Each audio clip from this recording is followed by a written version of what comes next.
माँ केवल अकेली, आर्थिक स्थिति बड़ी कमजोर। उस माँ ने दृढ़ निश्चय किया, घर घर जाकर के लोगों के झाड़ू पोछा बर्तन इत्यादि किया, मेहनत मजदूरी इत्यादि की, अपना पूरा जीवन लगा दिया, अपना पूरा भविष्य लगा दिया केवल अपने संतान का भविष्य बनाने के लिए, अपने बेटे को मात्र डॉक्टर बनाने के लिए। प्रभु की कृपा हुई, एक दिन वो बेटा पढ़ लिख करके डॉक्टर बन गया। जब डॉक्टर बना महाराज, बढ़िया विवाह हुआ, सुंदर घर में बहू आई। तो एक दिन बहू अपने पति से बोली, अजी सुनते हो, या तो इस घर में मैं रहूंगी या तुम्हारी वो बूढ़ी मां रहे। उससे वृद्धा आश्रम छोड़ आई। वो मां दरवाजे के पास खड़े होकर के सारी चर्चाओं को सुन रही थी।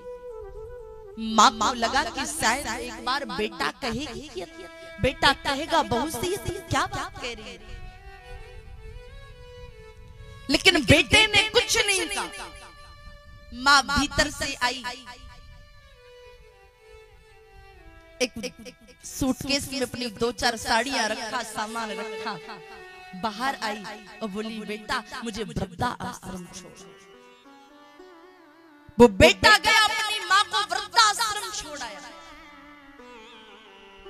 वो बेटा जाता हर महीने उस वृद्धा आश्रम में अपनी मां के लिए 2000 रुपए जमा करा। कभी अपनी मां से मिलने नहीं गया, दूर से ही जमा करके। कभी नहीं पूछा कि मां तुम कैसी हो।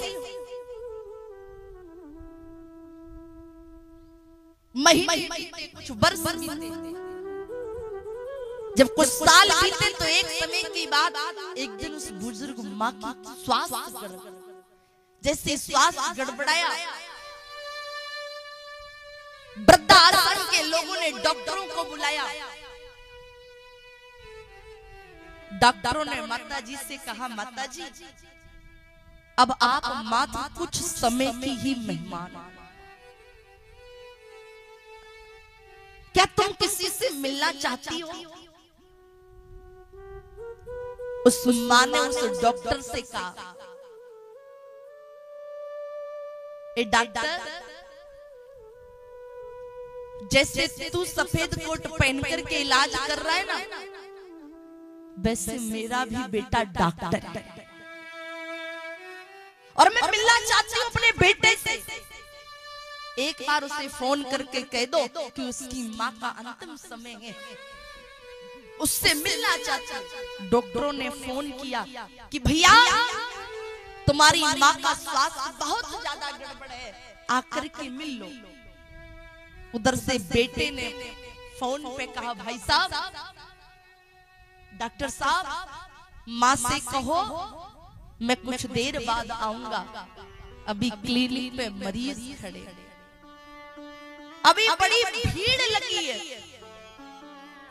उस माँ ने सुना, हृदय टूट गया। उस माँ ने डॉक्टर से कहा, डॉक्टर एक कागज पेन ला के दो। डॉक्टर ने कागज पेन ला के दिया। उस बूढ़ी माँ ने उस कागज में 2-4 बातों को लिखा। उसी कागज में कुछ रुपयों को रखा और टेबल पर रखा और डॉक्टर से कहा, डॉक्टर जब मेरा बेटा आ जाए ना, उसे ये रुपए और ये कागज दे देना।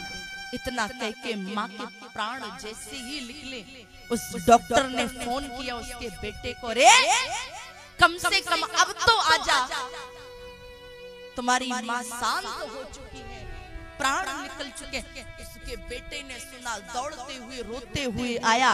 जब मामा कह के चिल्लाने लगा, दूसरे डॉक्टर ने करे, भैया तुम्हारी माँ ने तुम्हारे लिए कुछ लिखा है, जैसे इस बेटे ने उस लिखे हुए कागज को पढ़ा, उस पत्र को पढ़ा, वो बेटा वो डॉक्टर भूमि पर गिर पड़ा। उसमें उस पत्र पर, उस कागज पर, उस कांपते हुए हाथों से मां ने लिखा था कि बेटा अगर तू इस पत्र को पढ़ रहा है तो कदाचित मैं संसार में नहीं। मेरी अंतिम इच्छा थी कि मैं जाने से पहले एक बार तुझे देख लूं, जी भर के निहार लूं, अपने गले से लगा लूं, लेकिन तू आया नहीं। कोई बात नहीं, तू जहां भी रहे प्रसन्न रहे। और देख, जो तू हर महीने जो तू 2000 रुपए दे करके आता था ना, वो 2000 रुपए मैंने खर्च नहीं किए, वो 2000 रुपए मैंने संभाल करके रखे हैं। इन रुपयों को तू अपने पास रख लेना, क्योंकि जानता है ये 2000 रुपए मैं तुझे क्यों दे करके जा रही हूँ, क्योंकि एक दिन तू भी बूढ़ा होगा, तेरे घर भी बहू आएगी और तेरी बहू भी तुझे वृद्धा आश्रम छोड़ करके जाएगी। अरे तू मेरा बेटा था, इसलिए हर महीने 2000 रुपया दे के जाया करता था, लेकिन क्या पता तेरे बेटे ने तुझे उस बुढ़ापे में 2000 रुपए दिए या ना दिए, लेकिन ये बुरे समय में ये 2000 रुपए तेरे काम आएंगे। ये कहने वाली केवल और केवल माँ होगी।